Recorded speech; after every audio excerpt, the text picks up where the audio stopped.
Ya, Assalamualaikum warahmatullahi wabarakatuh. Kembali dengan saya, Bayu Hendra Pratama. Kali ini kita berada pada pengukuran besaran listrik. Oke, untuk lebih jelasnya kita lanjut aja.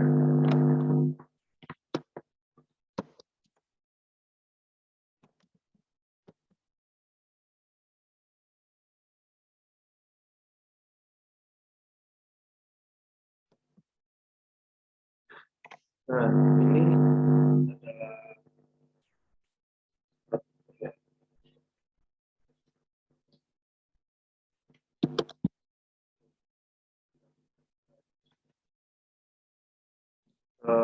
pengertian pengukuran. Pengukuran adalah suatu perbandingan antara suatu besaran dengan besaran lain yang sejenis secara eksperimen, dan salah satu besaran dianggap sebagai standar. Jadi gini, kalau misal tuh kita mau mengukur sebuah meja, kita kan membutuhkan penggaris. Nah, penggaris itu kan juga udah ada ketentuan TSI kan, semuanya apa, atau kita mau mengukur dengan apa. Kita itu membandingkan antara panjang meja dengan panjang penggaris.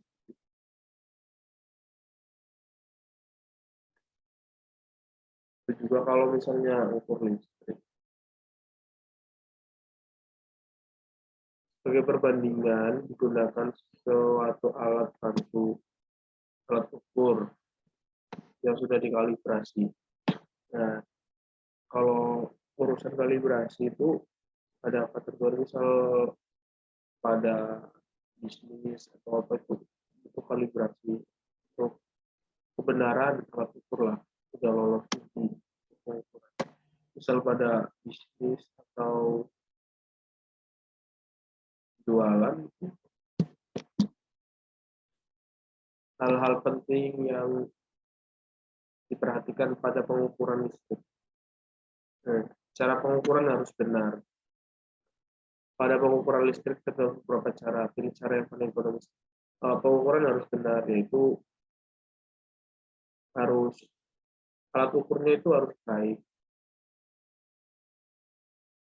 Pengukuran harus benar itu orangnya juga pengukurnya harus benar. Misal, kalau menggunakan alat ukur analog itu cara memandang alat ukurnya, terus posisi alat ukur, menggunakan alat ukurnya itu harus benar. Terus alat ukur harus dalam keadaan baik.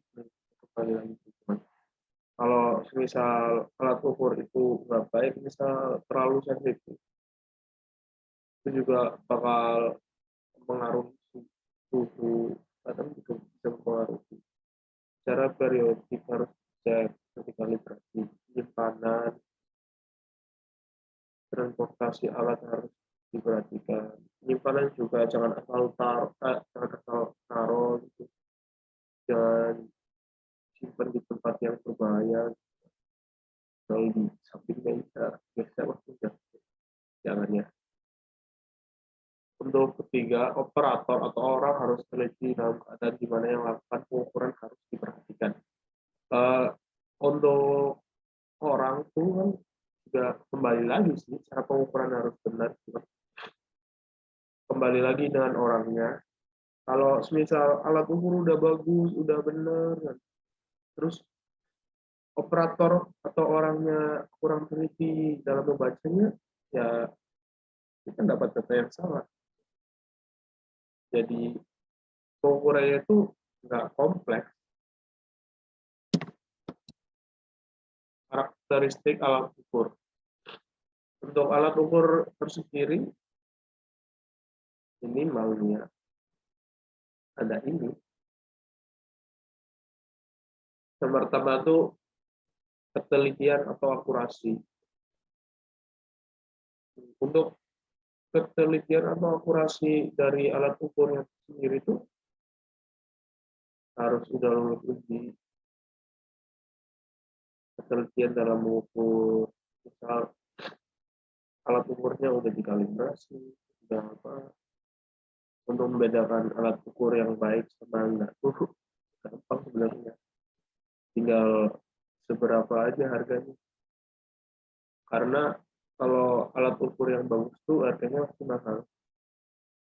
Ketepatan presisi itu kan misal kita mau mengukur resistansi.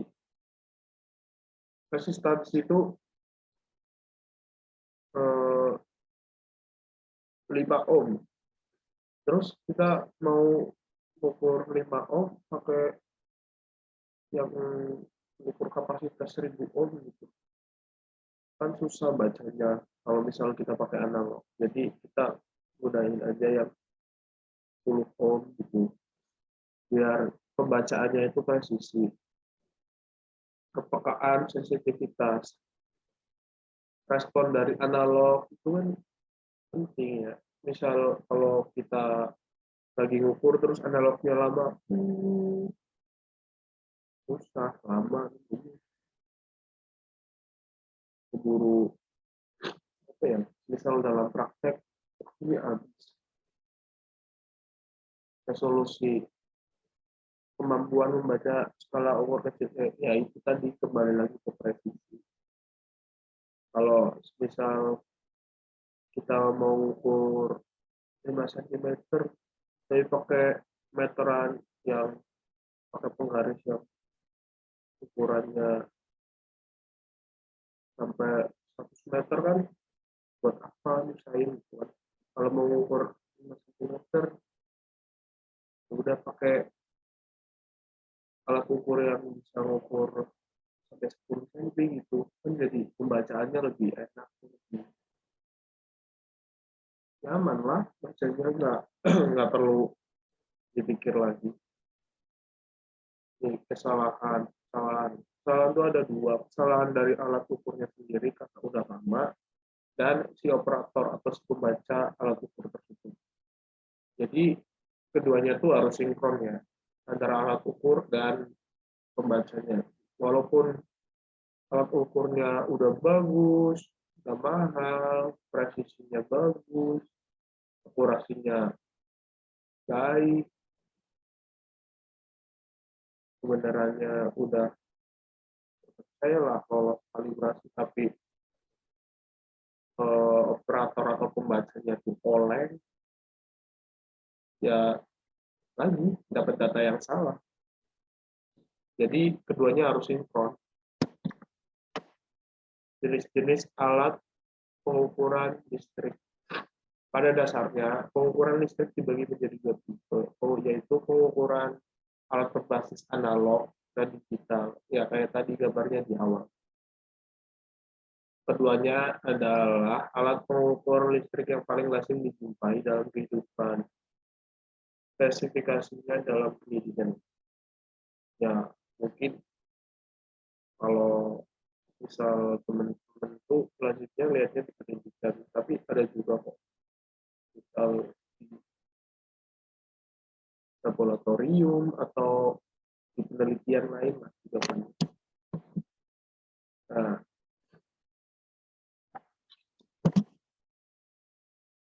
alat ukur dengan tipe analog nih, analog. Sistem analog berhubungan dengan informasi data analog. Sinyal analog berbentuk seperti kontinus.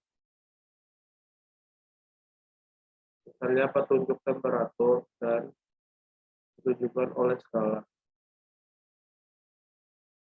Penunjukan jarum pada skala meter. Nah, ini kalau misalnya kita mau ukur ampere, nih, ini kan sampai 100 ampere nih kan ya. Kalau misal kita mau ukur cuma 5 ampere nih, ini 5 ampere nih. Iya, kita pakai yang 100 ampere, susah bacanya, kecil-kecil, ini berapa ya? 10, 20, 30, 20. Nah, berapa nih? 2, 4, 6, 8, 10 nih segini aja 10 ampere kalau kita menghitung 5 ampere nih di antara nih. Jadi harus pintar-pintar lah pakai alat pengukuran.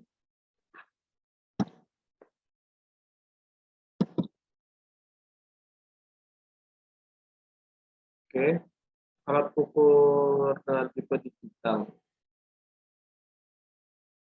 Digital berhubungan dengan informasi dan data digital, petunjuk angka digital berupa angka diskrit dan pulsa berhubungan dengan penunjukan display dari tegangan arus dari meter digital berupa angka tanpa harus membaca dan eksperimen. Dalam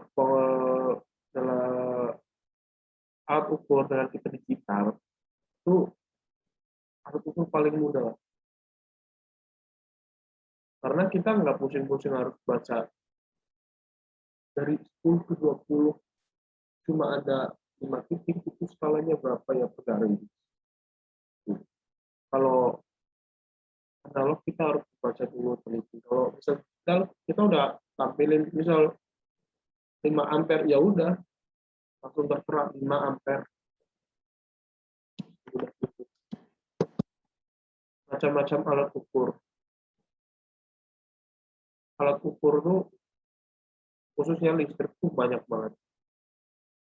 Tapi untuk umumnya ya untuk awalan kita belajar di ampere, ohm, wattmeter, lain-lain lah banyak.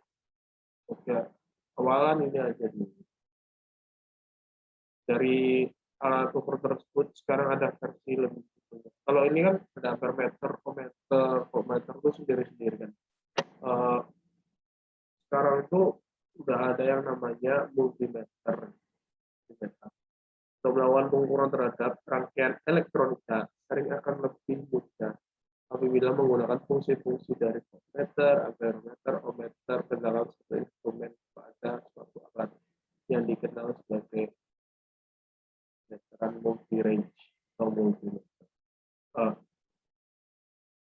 Multimeter itu gabungan dari berbagai pengukuran ya, sebagai alat ukur lah dari ampermeter, ohmmeter, voltmeter, dan lain-lain. Itu dijadiin satu alat. Kalau misal ampermeter sendiri, ohmmeter sendiri, voltmeter sendiri, 3 alat meja kita penuh. Tapi ya penting juga pakai ya itu sendiri. Untuk multimeter ini ada dua fungsi, ada dua bentuknya. Ada multimeter analog, ada multimeter digital. Biasanya kalau misal multimeter itu kita juga ada settingan tersendiri ya soal arus DC sama arus AC. Kalau di analog kita harus putar dulu harus setting. Jangan kalau misal di digital kita tinggal pilih otomatis itu kita kebaca juga di layar displaynya ada tulisan listrik AC atau DC. Jadi lebih worth it kalau pakai digital. Penelitiannya lebih tinggi. Tapi itu harganya juga lebih tinggi karena dalam peralatan listrik, dalam komponen-komponen elektronika, suatu barang yang mahal itu dapat kualitas yang bagus. Nggak bisa dipungkiri sih. Oke, terima kasih. Oke, selesai pembahasan singkat tentang pengukuran besaran. Terima kasih atas waktunya. Apabila ada kekurangan saya mohon maaf. Wassalamualaikum warahmatullahi wabarakatuh.